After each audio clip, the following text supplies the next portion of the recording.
Authentication. User authentication is a network security measure in which a computer user or some other network component. Authentication factors. Most authentication schemes are: authentication is a security process. Kailangan pareha ng PIN, password, ID card, face recognition, fingerprint. Ginagamit ni siya para i-verify ang pagkakilanlan sa tao or matago sa user ba or device niya bago siya allow nga mo-access sa network system. Gina-make sure niya ang authorized na tao ra ang pwede makagamit sa certain data or service. Next is authentication factors.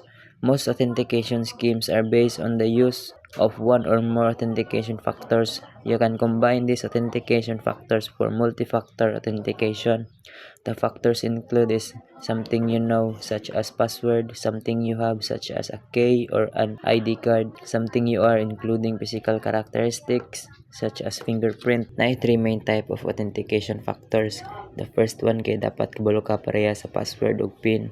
Kana dapat hinumduman jud dapat mo na siya or si user. The second is isa ka butang nga naan mo parahan ng ID card or susi. Third is refer niya ang physical traits like fingerprints or facial recognition. Kani nga factors pwede sad ni sila i-combine tanan para maka-create og multi-factor authentication, which provides stronger security because requires more than one proof of identity bago hatagag access. Next is multi-factor authentication is any authentication schemes that requires validation of 2 or more authentication factors.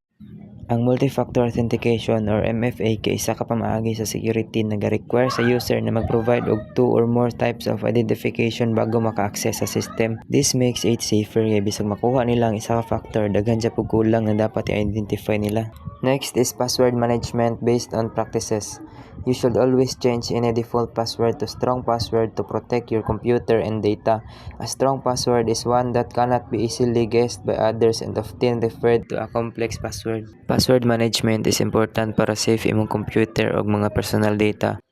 One basic rule is ilisan permi ang default password into strong ones kay ang default password dali ra kayo may balance sa uban.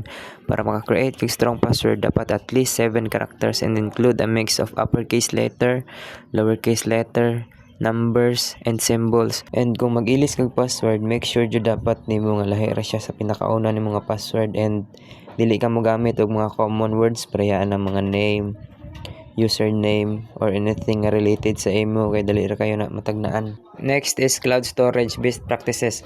Cloud storage has become a very popular method for backing up data and for sharing data. Cloud storage is a popular way to save backup. Ang mag-share og files gamit ang internet, it is convenient. Pero importante gamiton carefully para makip ni may mong data na safe.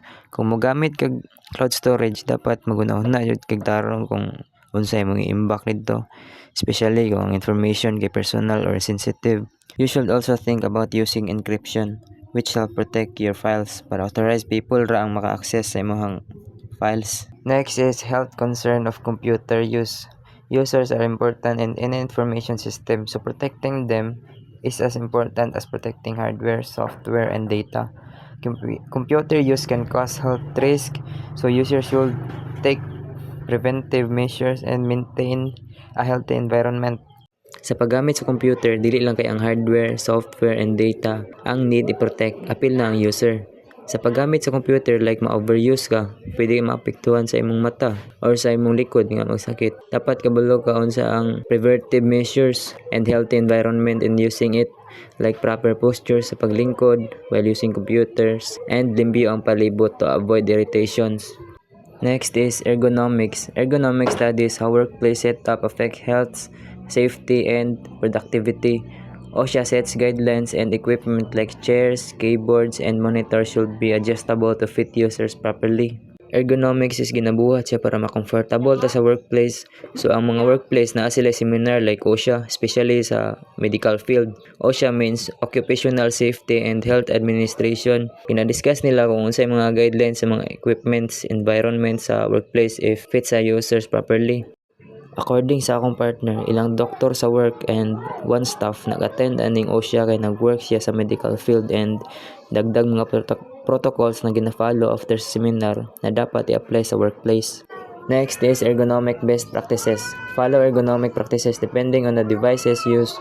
Helps improve comfort, safety, and productivity. Keyboard and mouse. placed directly in front and within comfortable reach, reduces repetitive stress injuries, should be adjustable based on user's need. Keyboard trays and rest provide support. Wireless device allow flexible placement. Kung ga-follow sa ergonomics, makahelp siya na ma-improve ang comfort and safety sa isa ka lugar at ang productivity sa users or persons. Keyboard and mouse, dapat ibutang nimo siya sa medyo na space kay ginalihok-lihok man nimo siya every now and then. If magamit ka computer, dapat enough lang nga ma-reach sa imong kamot ang mouse and keyboard para dili hawoy sa imong kamot. Next is office furniture and monitor. Office furniture. First, proper chair and desk. Height is important. Second, use adjustable chairs with lower back support. Third, footstools may be needed. Fourth, standing can reduce lower back pain. And last, balance ball chairs can be used. Monitor. First, top of monitor should be at eye level. Second, adjust angle and height.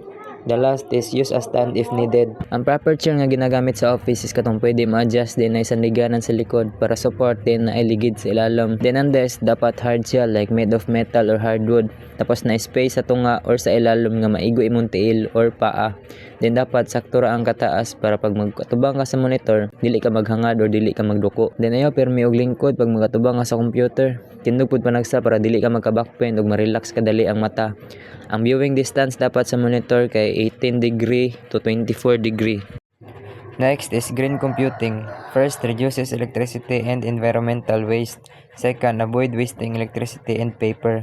Third, follow Energy Star guidelines. Fourth, devices switches to power saving mode when inactive. Green computing is the practice of using computers and technology sa pamaagi na makatipid og kuryente ug makatabang sa pagprotekta sa environment. Nakapokus pud ni siya sa pagbawas sa kuryente and reducing electronic waste.